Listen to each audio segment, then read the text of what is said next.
What's good, YouTube? It's your boy Stan of SJ Scratch Photography, bringing you back another video today.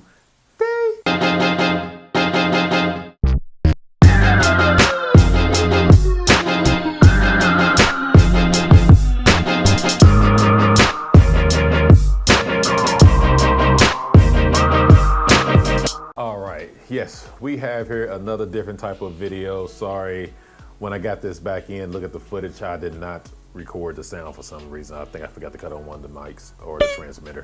But anyway, so I'm gonna go ahead and do a little voiceover once again. This today is going to be actually my final impression video of the 50 1.2 by Nikkor.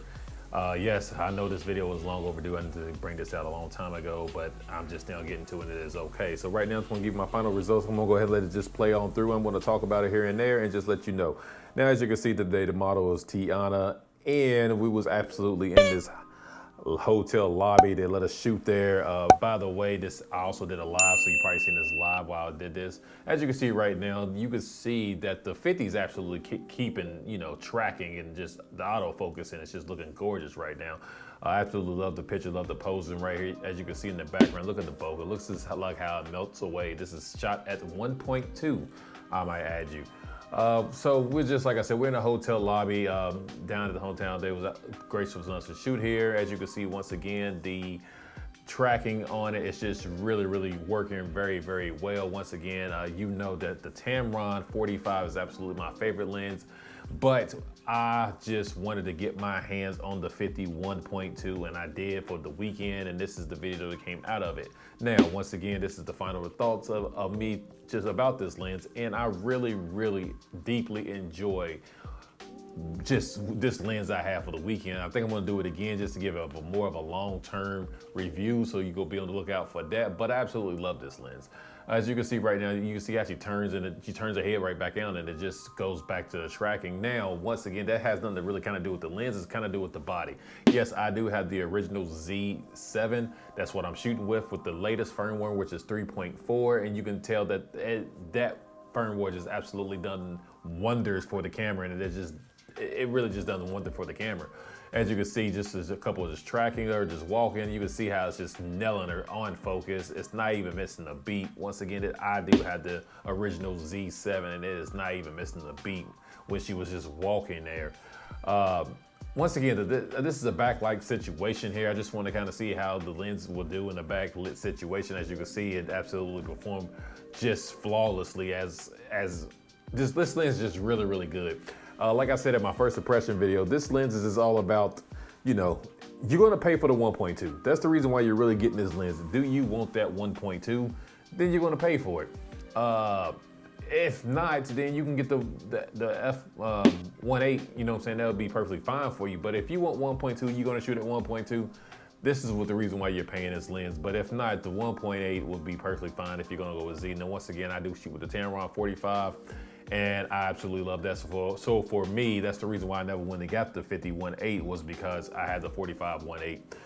But this right here definitely is a reason for me to upgrade to get this 51.2, because I like shooting at the shallow depth of field, just getting all that good bokeh in the background. As you can see, you can just look how it just melts away back here, guys.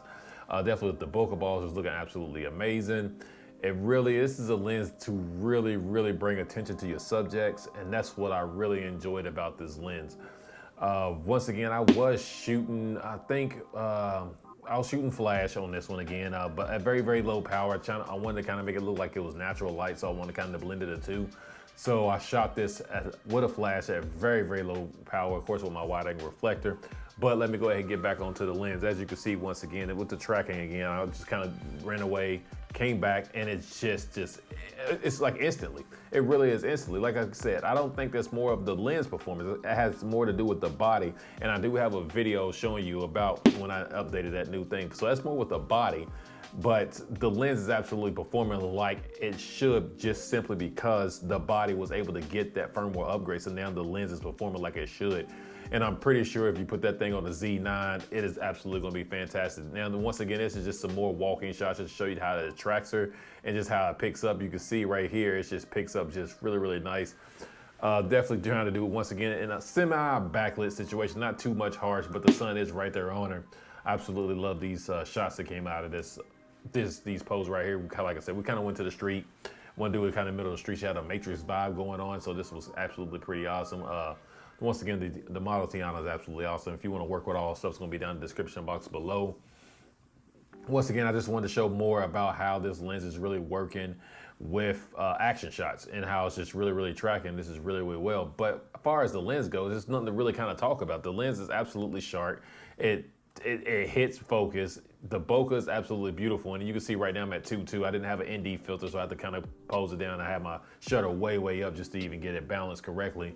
But the lenses is absolutely just amazing. It's sharp. Now for me, I really do think I will buy this 51 too. I will probably most likely buy it on the used market, just because that's the way I always buy all my gear, is more on the used market. So I will probably try to get a little bit cheaper, but I definitely think it's definitely worth it, man. I love the lens. I love shooting with it this weekend that I had it.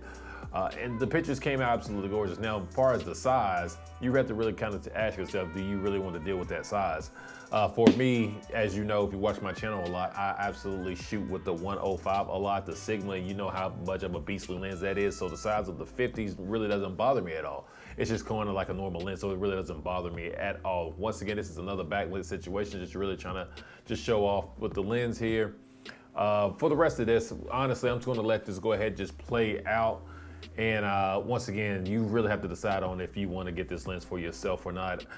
Like I said, it is a kind of healthy price for it, but I believe it's absolutely worth it. And once again, I enjoy playing with this and just using it for the whole entire weekend that I had it, which was in December. Once again, I know this video is very long overdue. But if you like my content, please consider yourself subscribing. And until the next video, peace.